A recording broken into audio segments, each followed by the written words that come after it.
Kaya kung emails ka mag-message, may tendency na hindi mag-pop up sa cellphone siya nung mag-pop up sa babaw. O notification. Unlike po mga messaging apps or like Messenger, Instagram, di ba sometimes pop-up din siya sa notification mo. Kaya mo sa chat heads.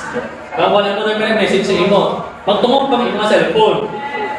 May mga notification ringtone pa. Reminders and informal communication. So sa video calls naman, for discussions, meetings, interviews, or collaborations, video calls. Social media, for announcement, public interactions, and sharing information. Example, ng Facebook page ng Marvelous. Diba? Ito is makita nyo ng mga announcements, mga comment mo sa post, okay, interactions ito, ma-share ng post. So, ito mo na inyong purpose is to share ideas or makataga mo sa mga inyong opinions using the social media platform. Choose the right platform in any aspect of communication. Check in yan. Okay, last, number 5, digital etiquette or the development etiquette. So, ito, speaking.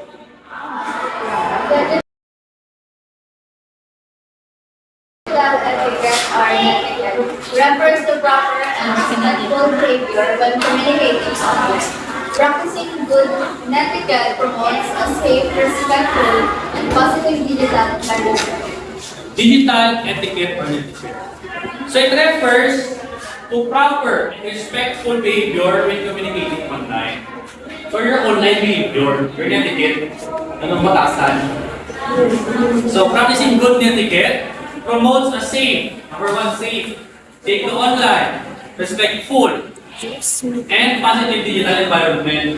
Kaya kung puro negative ang i-post mo online, about suicide, suicide. Yung mga kaan, puro negative dyan, pag ulit sa mga reactions. May angry, may hate.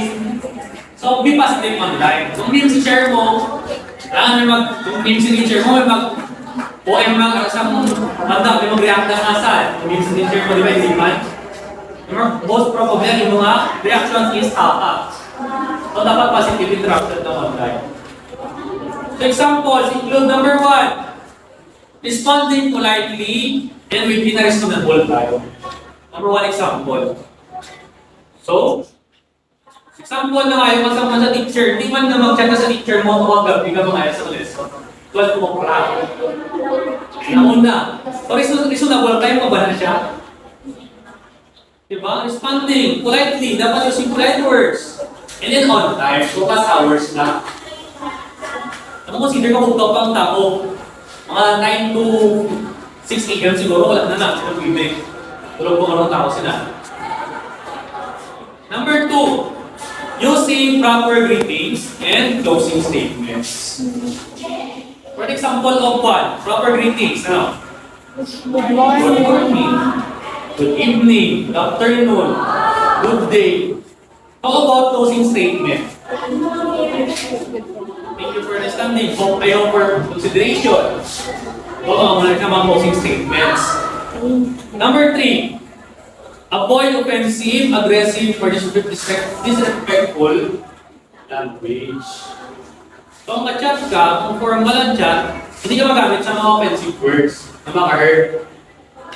Aggressive words, daw mahulgaan sa chat.